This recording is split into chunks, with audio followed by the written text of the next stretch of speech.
Hello, everyone, and welcome to more language arts with Miss McGovern.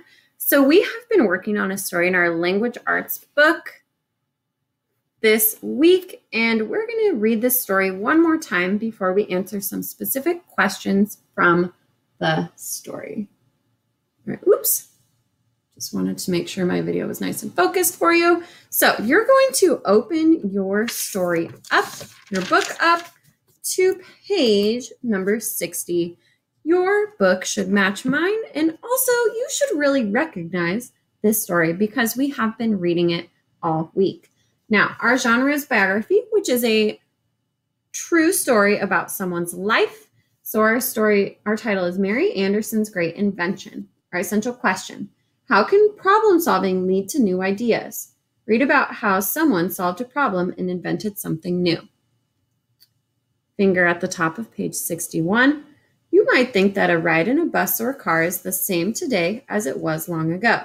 That isn't true. The first cars were not as fast. They were noisy. Cars didn't even have windshield wipers. When it rained, drivers rubbed their windshields with an onion. The oil from the onion would repel or keep off rain and sleet. It wasn't the best solution, but there were no better substitutes. Nothing else worked. Then a woman named Mary Anderson solved the problem. Page. So you should make sure your book looks like mine. We're at the top of page 62. It started with snow. Mary Anderson grew up in Alabama. In the winter of 1902, she went to New York City. It was a cold and windy day. The sky was a gray curtain. Snow was a white blanket on the ground. Mary was cold and wet. Because she wanted to warm up and get dry, she rode a streetcar. Back then, some streetcar windshields had two parts. They opened with a push. From her seat, Mary watched snow and ice build up on the windshield. The streetcar driver could not see, so he pushed open the windshield. This helped him to see better. As a result, snow and ice blew in his face. Soon, his nose and ears were ice cubes. Other cars kept stopping too. Sometimes the drivers hopped out. They wiped off their windshields. Then they got back in and drove. As a result, traffic moved slowly. The next step. Mary thought about this problem. How could drivers clean their windshields without stopping? Could they do it without opening their windshield? Back home in Alabama, Mary sketched her idea. Then she added notes.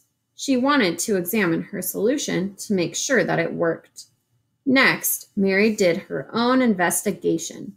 She looked for facts about what drivers needed. She invented a windshield wiper that a driver could use from inside the car.